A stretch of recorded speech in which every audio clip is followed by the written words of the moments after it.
Hello everyone. Once again welcome in my class Guru Note. So in the previous lecture we have learned about some basic introduction of biology, like we have seen its definition, the different branches of biology, and we have also learned about who were the two scientists who coined this term, the biology. Okay, and we have seen the different type of relationship of organisms with their surrounding environment and etc. So in today's video, we are going to discuss about what is life. So let's start. What is life? Life क्या है? वैसे तो life की बहुत सारी definitions हैं, सबके अपने अपने ओपिनियन होते हैं लाइफ को लेके, बट यहाँ हमें बायोलॉजी के टर्म में समझना है, यहाँ हमें साइंस की भाषा में समझना है कि लाइफ क्या होती है. So let's see its definition. यहाँ लिखा है life is a unique complex organisation of ions and molecules. अगर हम साइंस की भाषा में बोले तो लाइफ आयन्स एंड मॉलिक्यूल्स का एक कॉम्प्लेक्स ऑर्गेनाइजेशन है. ठीक है, हमारे बॉडी में या किसी भी लिविंग ऑर्गेनिज्म की बॉडी के अंदर कुछ आयन्स, कुछ एटम्स या फिर हम कह सकते हैं कुछ मॉलिक्यूल्स आपस में इस तरीके से एक दूसरे से अरेंज्ड हैं कि वो सब मिलके एक साथ एक केमिकल रिएक्शन को प्रोसीड करते हैं. उस केमिकल रिएक्शन से जो एनर्जी लिबरेट होती है वो एनर्जी ऑर्गेनिज्म को सर्वाइव करने में हेल्प करती है. ठीक है, यहाँ लिखा है life is a unique complex organisation of ions and molecules which perform the certain chemical reactions in order to bring about the life activities. Living organisms की बॉडी के अंदर ये जो डिफरेंट टाइप के प्रोसेस चल रहे होते हैं, जैसे ग्रोथ का, डिवीजन का, रिप्रोडक्शन का, या फिर हम कह सकते हैं एक्सक्रिएशन का, सर्कुलेशन का, ये सब होता कैसे है? इसके लिए ऑर्गेनिज्म के शरीर के अंदर एनर्जी आती कहाँ से है? तो हमारे शरीर में आयन्स एंड मॉलिक्यूल्स आपस में कुछ इस तरीके से एक दूसरे से कंबाइन करते हैं, एक दूसरे से अरेंज होते हैं कि वो सब मिलके एक साथ केमिकल रिएक्शंस को प्रोसीड करते हैं. उस केमिकल रिएक्शन से जो एनर्जी लिबरेट होती है वही इन सारी प्रक्रियाओं को निभाने में मदद करती है, like growth, reproductions, respiration, circulation, excretion. तमाम जो रिपेयरिंग का या फिर जो प्रोसेस हमारे बॉडी में चल रहा होता है ये सब उन्हीं केमिकल रिएक्शंस की वजह से होती है. और ये केमिकल रिएक्शंस को परफॉर्म कौन करते हैं? तो आयन्स एंड मॉलिक्यूल्स करते हैं. इसलिए अगर हम साइंस की भाषा में या बायोलॉजी की भाषा में लाइफ को समझने की कोशिश करें तो ये आयन्स एंड मॉलिक्यूल्स का एक कॉम्बिनेशन है जो आपस में मिलकर केमिकल रिएक्शंस को प्रोसीड करते हैं. Okay, can we proceed? The next is life is not the property of any single part of an organism. देखिए, अगर मैं कहूँ कि मैं एक ऑर्गेनिज्म हूँ और लाइफ सिर्फ मेरे हैंड में मौजूद है तो ये गलत होगा. ठीक है, अगर मैं कहूँ कि लाइफ सिर्फ मेरे एक लेग में मौजूद है या सिर्फ मेरे हेड पोर्शन में मौजूद है तो ये गलत होगा. एक पूरी बॉडी को मिला के, ऑर्गेनिज्म के एक पूरे शरीर को मिला के वो ऑर्गेनिज्म बनता है, वो सर्वाइव करता है. तो लाइफ जो है ना वो ऑर्गेनिज्म के किसी एक सिंगल पार्ट में मौजूद नहीं होता, वो ऑर्गेनिज्म के पूरे बॉडी में मौजूद होती है.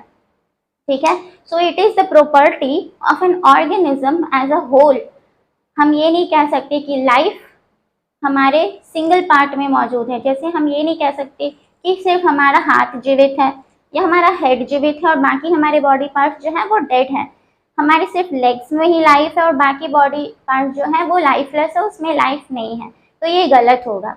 ठीक है, तो लाइफ जो है वो ऑर्गेनिज्म के सिंगल पार्ट में ना हो कि उसके पूरे बॉडी में मौजूद होती है. इसलिए हम कह सकते हैं कि life is not the property of any single part of an organism, it is the property of the organism as a whole. Okay, for example, अगर मैं आप एग्जाम्पल देखने की बात करें तो अगर हमें पता है कि प्रोटोप्लाज्म को कैसे बनाया जा सकता है तो क्या हम बना लेंगे? नहीं बना सकेंगे. प्रोटोप्लाज्म के अंदर जो कंपोनेंट्स मौजूद होते हैं, अगर उन कंपोनेंट्स की हमें लिस्ट मिल जाए तो क्या हम वो सारे कंपोनेंट्स को आपस में राइट प्रोपोर्शन में मिला के उसमें थोड़ी सी एनर्जी को सप्लाई करके क्या हम प्रोटोप्लाज्म को लैब में प्रिपेयर कर सकते हैं? नहीं कर सकते, because this is a natural process. ये यहाँ तक साइंस अभी डेवलप नहीं की है, अभी हमारे वैज्ञानिक इतनी दूर तक नहीं पहुँचे हैं कि वो लाइफ को लाइफ को या प्रोटोप्लाज्म को लैब में प्रिपेयर कर ले। सो लाइफ अभी भी एक मिस्ट्री है, it is a mystery, life is still a mystery. यहाँ मैंने लिखा है hence it is proven that life it is still a mystery. अगर हमें प्रोटोप्लाज्म के कॉम्पोजिशन के बारे में पता चल जाए कि उसमें कौन कौन से कंपोनेंट्स मौजूद हैं और कितने प्रोपोर्शन में यानी कितनी मात्रा में मौजूद हैं, तो हम उनको आपस में मिक्स करके मिला के उसमें थोड़ी सी एनर्जी को सप्लाई करके हम प्रोटोप्लाज्म को लैब में नहीं बना सकते। ये हमारे बस की बात नहीं है, ये इंसानों के बस की बात ही नहीं है। इसलिए लाइफ क्या है, अभी भी एक मिस्ट्री है, life is still a mystery. Okay, next है हमारा how can we differentiate between living and non living. हम लिविंग एंड नॉन लिविंग के बीच में डिफ्रेंशिएट कैसे कर सकते हैं। तो लिविंग एंड नॉन लिविंग को डिफ्रेंशिएट करने का एक सबसे बड़ा जो हमारे पास कंपोनेंट हो सकता है, हम कह सकते हैं, वो होगा प्रोटोप्लाज्म। हम देखेंगे कि उसमें प्रोटोप्लाज्म है या नहीं। ये जो प्रोटोप्लाज्म होती है ना, ये सिर्फ और सिर्फ लिविंग ऑर्गेनिज्म में ही मौजूद होगी, ये नॉन लिविंग ऑर्गेनिज्म में कभी भी, सॉरी नॉन लिविंग ऑर्गेनिज्म नहीं, नॉन लिविंग मैटर हम कहेंगे, ये प्रोटोप्लाज्म कभी भी नॉन लिविंग मैटर में प्रेजेंट नहीं हो सकती। ठीक है, तो हम कह देंगे कि ये लिविंग है। दूसरा एक और क्राइटेरिया हो सकता है, हम सेल्स को देखेंगे, क्या वो ऑब्जेक्ट या क्या वो ऑर्गेनिज्म सेल्स का बना है। अगर उसकी बॉडी सेल की बनी है तो वो लिविंग है, अगर वो सीमेंट की, ब्रिक्स की, सैंड की, इन सब चीज़ों की बनी है, प्लास्टिक की बनी है, तो वो नॉन लिविंग होगी। So this protoplasm is the biggest criteria to differentiate between living and non living matter. आगे हमारा लिखा है कि सिमिलैरिटी क्या होती है, लिविंग एंड नॉन लिविंग के बीच में ऐसी कौन सी सिमिलैरिटीज है। देखिए, अगर हम लिविंग की बात करें या नॉन लिविंग की बात करें तो ये दोनों कुछ बेसिक एलिमेंट्स के ही बने होते हैं। इन दोनों में कुछ एलिमेंट्स जो हैं वो समान होंगी, एक जैसी होंगी, जैसे CHO and N, carbon, hydrogen, oxygen and nitrogen. ये जो एलिमेंट्स हैं जिनको हम जॉन कह के प्रोनाउंसिएट करते हैं, CHO और N मतलब carbon, hydrogen, oxygen and nitrogen, ये कुछ ऐसे बेसिक एलिमेंट्स हैं जो लिविंग और नॉन लिविंग दोनों में पाए जाते हैं। नॉन लिविंग में कुछ और भी मौजूद हो सकते हैं, जैसे कि nitrogen, sulphur, phosphorus, okay, and copper, lead, ये सारे एलिमेंट्स भी मौजूद हो सकते हैं। बट 99% ऑफ लिविंग ऑर्गेनिज्म की अगर हम बात करें तो उनमें यही चार एलिमेंट्स मेनली पाए जाएंगे, CHO और N, carbon, hydrogen, oxygen and nitrogen.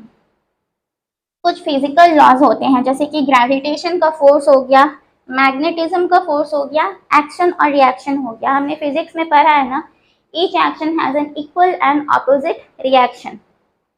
तो वही एक्शन एंड रिएक्शन भी क्या है, एक टाइप का फोर्स है।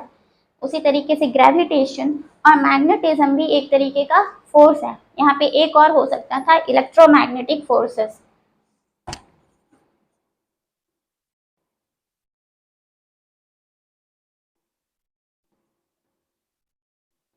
ये भी एक फंडामेंटल फोर्स में काउंट होता है, gravitation, magnetism, action reaction and electromagnetic forces.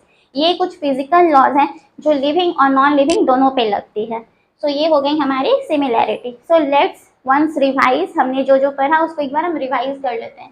Life क्या है, लाइफ जो है बायोलॉजी या साइंस की भाषा में अगर हम समझे तो वो आयंस एंड मॉलिक्यूल्स का एक कॉम्बिनेशन है जो आपस में इस तरीके से अरेंज होते हैं ऑर्गेनिज्म के अंदर कि वो सब मिलके एक केमिकल रिएक्शंस को प्रोसीड करते हैं। उस केमिकल रिएक्शन से जो एनर्जी लिबरेट होती है वो ऑर्गेनिजम्स को सर्वाइव करने में या फिर इम्पॉर्टेंट जो प्रोसेस होते हैं बॉडी के अंदर उन सबको कैरी आउट करने में मदद करती है।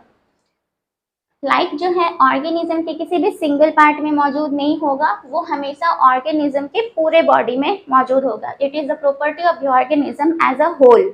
ओके, अगर हमें कॉम्पोजिशन पता चल जाए प्रोटोप्लाज्म का, अगर हमें प्रोटोप्लाज्म के अंदर क्या क्या कंपोनेंट्स मिले हुए हैं और कितने प्रोपोर्शन में मिले हुए हैं ये कोई बता दे, तो हम उसको आपस में मिला के उसमें कुछ एनर्जी सप्लाई करके इसे लैब में प्रिपेयर नहीं कर सकते, बिकॉज ये ह्यूमन कैपेसिटी से बाहर की बात है।